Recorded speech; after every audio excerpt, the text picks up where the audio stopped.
Terceira epístola de João, os versos de 1 a 4 nos dizem assim: O presbítero ao amado Gaio, a quem eu amo na verdade, amado acima de tudo, faço votos por tua prosperidade e saúde, assim como é próspera a tua alma, pois fiquei sobremodo alegre pela vinda de irmãos e pelo seu testemunho da tua verdade, como tu andas na verdade.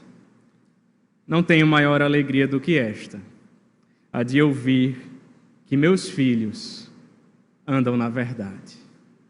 Feche seus olhos mais uma vez, vamos orar ao Senhor.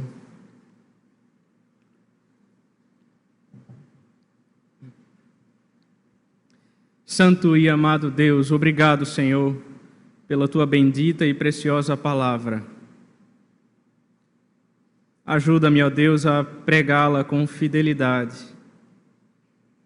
Ajuda-me, Senhor, apesar de mim, de ser tão fraco, tão limitado, tão incapaz, tão dependente do Senhor. Que as palavras que saiam dos meus lábios, ó Deus, e o meditar do meu coração sejam agradáveis à tua presença. Rocha minha e Redentor meu. Assim nós oramos em nome de Cristo Jesus. Amém. A batalha em defesa da verdade e contra a apostasia é travada não apenas no lar, como vimos em 2 João, mas especialmente na igreja local, onde entra em cena 3 João.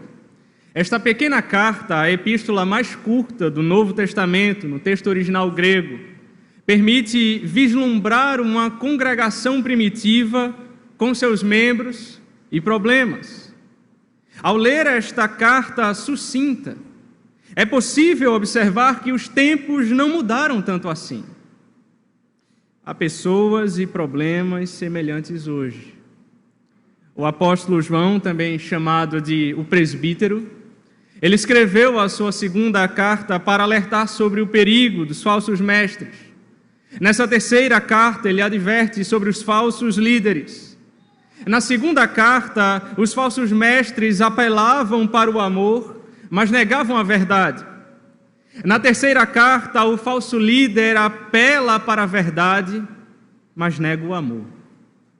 A segunda carta coloca o aspecto negativo da hospitalidade.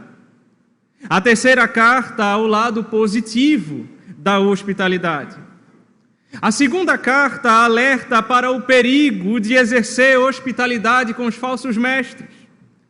A terceira carta alerta para a necessidade de hospedar e receber os pregadores fiéis da palavra de Deus. Por esta razão, John Stott diz que essas duas cartas devem ser lidas juntas, para obtermos uma equilibrada compreensão dos deveres e limites da hospitalidade cristã. Uma das palavras-chave dessa terceira carta de João é a palavra testemunho. Nós vamos encontrá-la algumas vezes. Ela significa não somente o que dizemos, mas também o que fazemos, a nossa postura, as nossas atitudes, as nossas ações, a nossa vida. Cada cristão é uma testemunha. Seja boa ou má, somos parte do problema ou da sua solução. Somos bênção ou maldição. Não há aqui neutralidade quando se trata da nossa vida cristã. Essa carta fala sobre 3 homens: Gaio, Diótrefes e Demétrio. Na igreja visível há salvos e perdidos. Há crentes genuínos e crentes falsos. Aos que amam a Deus e buscam a sua glória, e aqueles que amam a si mesmos e estão interessados apenas em sua própria projeção. Na igreja militante há pessoas que trabalham com Deus e para Deus, e pessoas que trabalham contra Deus. Há trigo e joio, há ovelhas e lobos. Por isso é de suma importância examinarmos a nós mesmos. O apóstolo Paulo exorta: examinai-vos a vós mesmos, se realmente estás na fé. Provai-vos a vós mesmos, ou não reconheceis que Jesus Cristo está em vós, se não é que já estáis reprovados. Dito isto, vamos considerar a introdução desta epístola. Alguns pontos precisam ser aqui destacados, irmãos. Primeiro, o remetente da carta, o presbítero. Interessante que João não menciona seu nome, nem mesmo seu apostolado. Ele apresenta-se apenas como o presbítero. Talvez aqui o significado mais lógico seja o velho, o ancião, em virtude de sua avançada idade nesse tempo.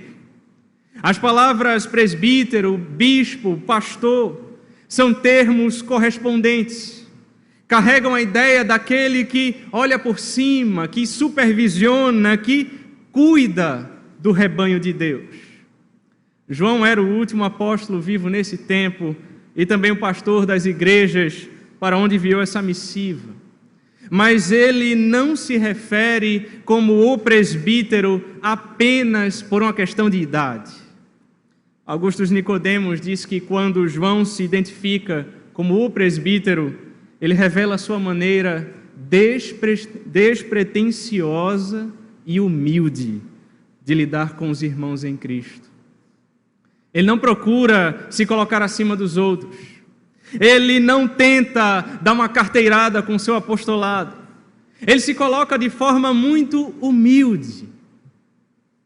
Numa época em que vivemos hoje, em que líderes evangélicos ostentam abertamente títulos autoimpostos.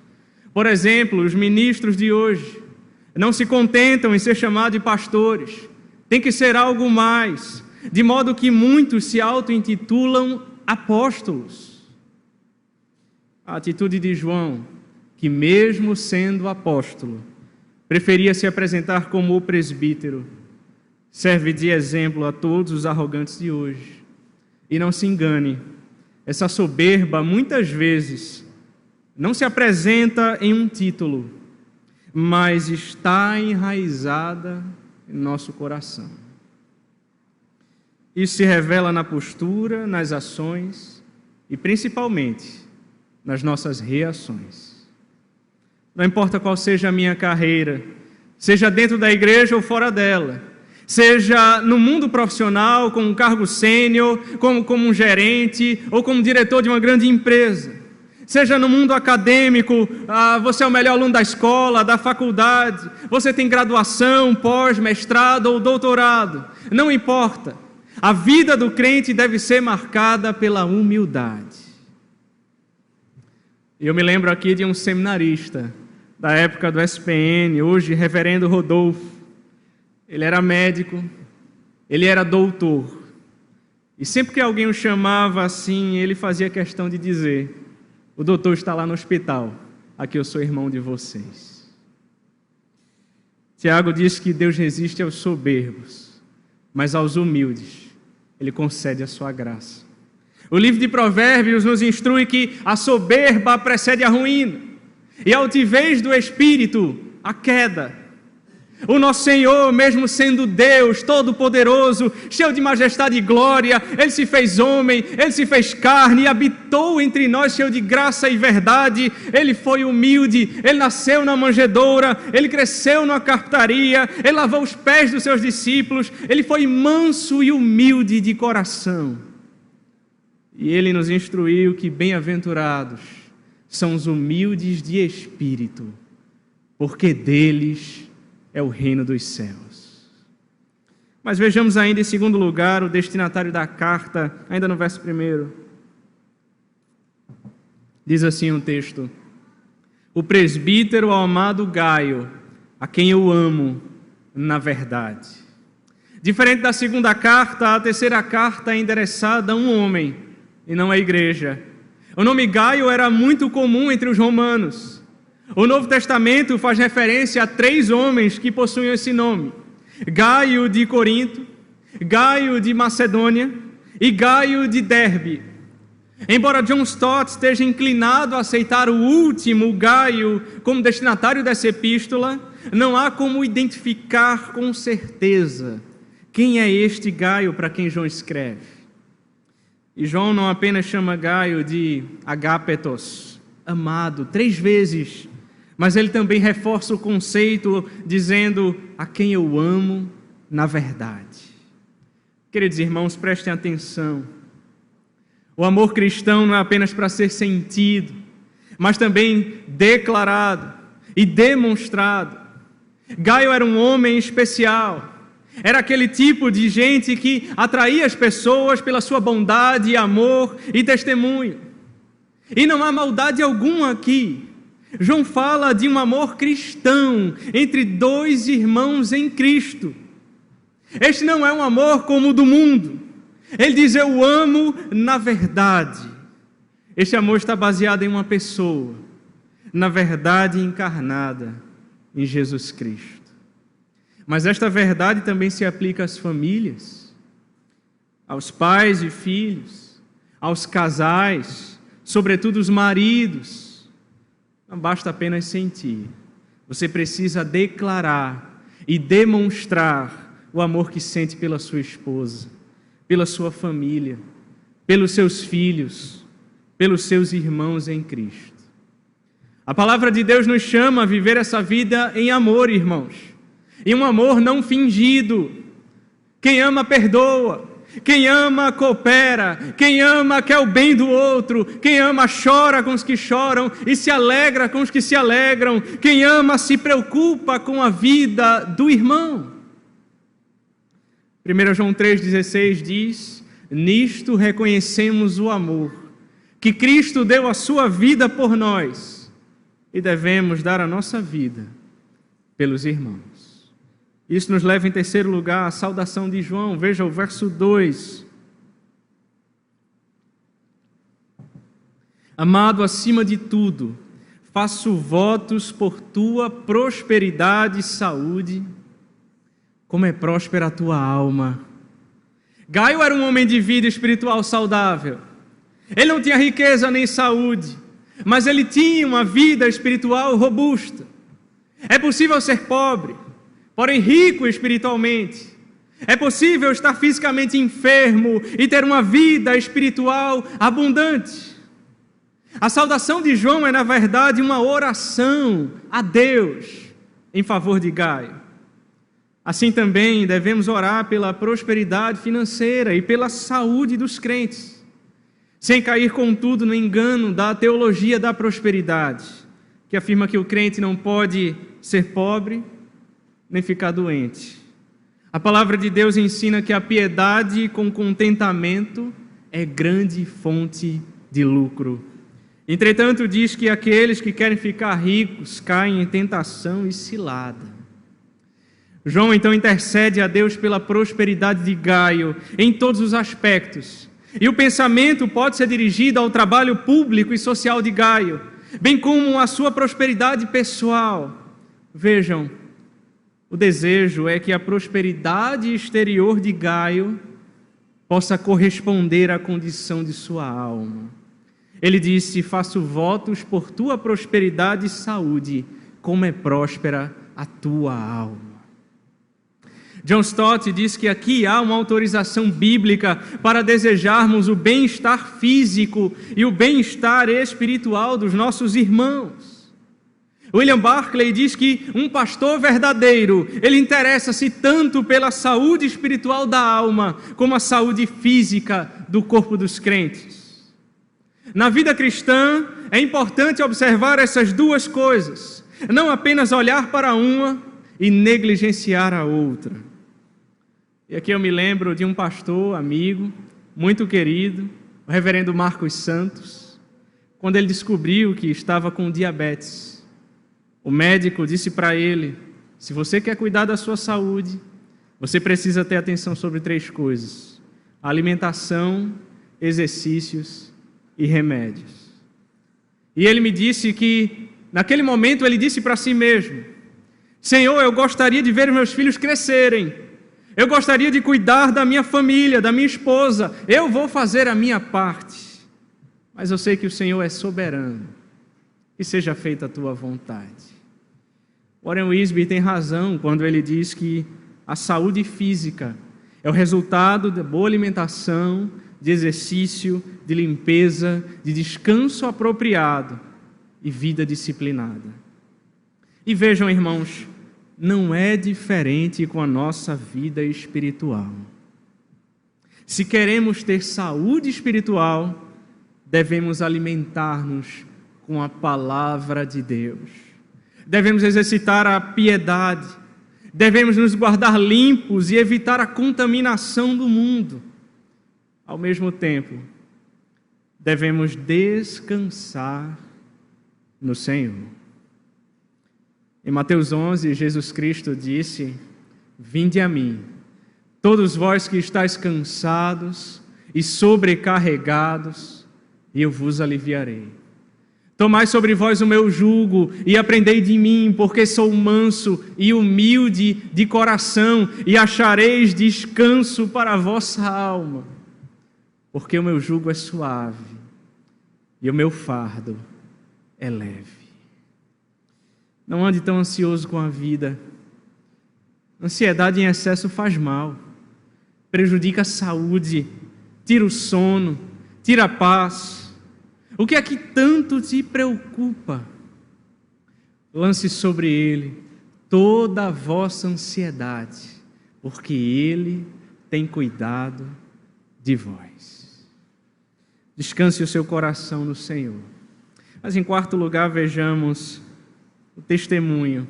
O verso 3 assim diz: "Pois fiquei sobremodo alegre pela vinda de irmãos e pelo seu testemunho da verdade, como tu andas na verdade." Gaio era um homem que andava na verdade. Verdade para ele era mais do que um conceito, era uma prática de vida. Ele não só acreditava na verdade, ele também andava na verdade. Não havia dicotomia entre a profissão de fé e a prática. Não havia abismo entre o que ele falava e o que ele fazia. Não havia separação entre a sua teologia e a sua vida. Havia correspondência entre o credo e a doutrina, entre a verdade e a vida.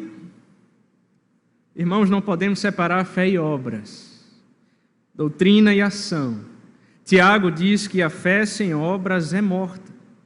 John Stott destaca que havia duas características na prosperidade espiritual de Gaio: a verdade e o amor. Presta atenção.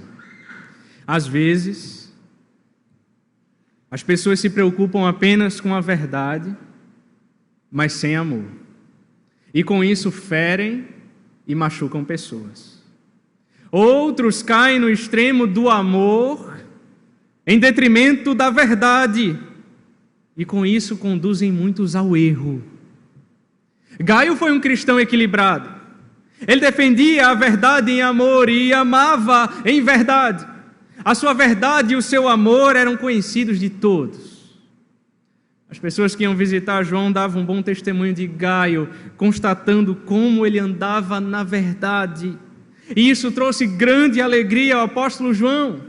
Foi a verdade que capacitou Gaio a dar bom testemunho. Ele leu a palavra, ele meditou na palavra, ele deleitou-se na palavra, ele praticou a palavra. O que a digestão é para o corpo, irmãos, a meditação é para a alma. Charles Spurgeon dizia que meditar na palavra é a verdade semelhante a um cacho de uvas. Se desejamos obter vinho do cacho, temos de esmagá-lo e espremê-lo muitas vezes. Não é suficiente apenas ouvir e ler a palavra. Precisamos digeri-la e fazer parte dela, e fazer dela parte da nossa vida. Em quinto e último lugar, vejamos a declaração de João, verso 4. Eu não tenho maior alegria do que esta, a de ouvir que meus filhos andam na verdade. E aqui é inevitável não lembrar da minha mãe, de meu pai. Desde criança eu sempre ouvi isso. Meu filho, a minha maior preocupação, a minha maior alegria não é se você vai se formar na melhor faculdade, não é se você vai obter um diploma, não é se você vai ser uma pessoa muito rica, famosa, bem-sucedida, não. Meu filho, para mim não há maior alegria do que esta, a de ouvir que meus filhos andam na verdade. Meu filho, você pode padecer muitas coisas, você pode ter talvez muitas limitações, necessidades, mas o meu coração está alegre em saber que você caminha na verdade que é Cristo, e se você está em Cristo, você tem tudo. Porque se o Senhor é o meu pastor, Ele não me faltará. Ele me faz repousar em pastos verdejantes e me leva para junto de águas de descanso. Ele refrigera minha alma. Ele me guia pelas veredas de justiça por amor do seu nome. E ainda que eu ande pelo vale da sombra da morte, eu não temerei mal algum, porque tu estás comigo, a tua vara e o teu bordão me consolam. Sobretudo aqui o apóstolo se refere a filhos espirituais. Como os irmãos sabem, eu fui membro dessa igreja quando mais novo. E aqui ao olhar para a minha própria vida, eu me lembro de diversos irmãos, como por exemplo a irmã Graça Leal, que me conduziu desde os primeiros passos no Evangelho, com quem aprendi muito, e ora por mim até hoje, a quem eu tenho como uma mãe na fé. Eu me lembro da irmã Sueli, primeiro dia que cheguei como pastor, ela olhou em meus olhos e disse: eu me lembro de você, eu dei aula para você quando você era criança. Eu me lembro do presbítero Inácio, e ele já tinha os mesmos cabelos brancos desde aquela época que ele tem hoje, assim como outros presbíteros. E isso condiz com a sua vida. A Bíblia se refere às cãs ou cabelos grisalhos como um sinal de sabedoria. Um sinal de sabedoria. E é com esse respeito que os filhos devem olhar para os pais, sobretudo os pais na fé. E os pais não têm maior alegria do que essa, a de ouvir que os seus filhos andam na verdade. A maior alegria de João não era financeira, mas espiritual. A sua recompensa não era monetária. Ele não andava atrás do dinheiro dos crentes, mas ele se alegrava em vê-los andando na verdade. Os crentes não eram fontes potenciais de lucro, mas filhos espirituais a quem devotava a sua vida. A maior alegria de João não era ver os seus filhos sendo ricos, mas vê-los andando na verdade. Como diz John Stott, João não considerava as questões teológicas como trivialidades sem importância. Preste atenção. Prosperidade sem fidelidade à verdade é motivo de tristeza e não de alegria. Simon Kistemaker diz que João fala de filhos não no sentido físico de descendência, mas no sentido do nascimento espiritual, como mencionei. De maneira semelhante, Paulo escreve aos crentes de Corinto e diz: pois eu, pelo Evangelho, vos gerei em Cristo Jesus. Eu vos gerei. Ele se considera como um pai na fé. Ele tem o carinho, o amor e a preocupação de um pai. E o que traz alegria ao seu coração é de saber que os seus filhos estão bem. Eles caminham pelas veredas de justiça. Eles ouvem o conselho, a instrução, como de um pai. Isso me lembra Provérbios capítulo 4. Ouvi, filho meu, e aceita as minhas palavras, e se multiplicarão os anos de vida. No caminho da sabedoria te ensinei, e pelas veredas da retidão te fiz andar. Em andando por elas não se embaraçarão os teus passos. Se correres não tropeçarás. Retém a instrução e não alargues. Guarda, porque ela é a tua vida. Não entres na vereda dos perversos, nem siga pelos caminhos dos maus. Evita-o, não passes por ele. Desvia-te dele e passa de largo, pois não dormem se não fizerem o mal. E foge deles o sono, se não fizerem tropeçar alguém, porque comem o pão da impiedade e bebem o vinho das violências, mas a vereda dos justos é como a luz da aurora, que vai brilhando mais e mais, até ser dia perfeito. Dentre as muitas alegrias que experimentava neste mundo, o apóstolo João considerava como a maior de todas, saber que seus filhos iam bem espiritualmente. Como está a sua vida espiritual, filha? Talvez você esteja indo muito bem academicamente, profissionalmente, financeiramente. A sua carreira talvez vai de vento em popa. Mas a pergunta não é essa. A pergunta que você precisa se fazer hoje é: como está a sua vida com Deus? Eu quero te lembrar hoje que Deus é o nosso Pai Celestial e Ele se preocupa com seus filhos. Ele ama os seus filhos. Ele entregou o seu Filho unigênito, Jesus Cristo, para morrer na cruz pelos nossos pecados, para que você não viva mais da maneira que você vivia antes de conhecê-lo, mas para que agora você viva em novidade de vida, para que agora você coloque o seu coração às prioridades certas, para que você agora pense e busque as coisas lá do alto, onde Cristo vive. Afinal, já não sou mais eu quem vive, agora Cristo vive em mim.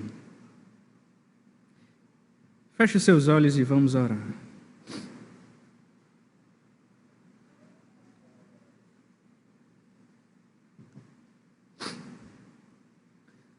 Santíssimo e eterno Deus, amado Pai, graças te damos, Senhor, pela tua bendita e maravilhosa palavra, que nos instrui, que nos exorta, que nos admoesta, que nos chama a viver a vida pela qual Cristo morreu por nós, uma vida abundante, e olhar para a vida eterna. Senhor, o Senhor já fez tudo por nós. Que nós possamos dedicar tudo o que temos e somos ao Senhor.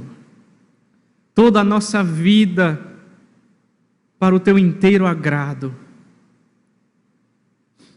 Ajuda-nos, ó Deus, assim como esses irmãos, a dar um bom testemunho da tua verdade, da verdade que é Cristo, da tua palavra, e do amor, a vida em amor que aprendemos na tua palavra e com o exemplo do nosso Redentor. Que possamos demonstrar e viver isso em nossa comunidade, em nossa igreja, entre os irmãos, entre aqueles que estão à nossa volta, por onde quer que andemos. Possamos exalar esse bom perfume de Cristo.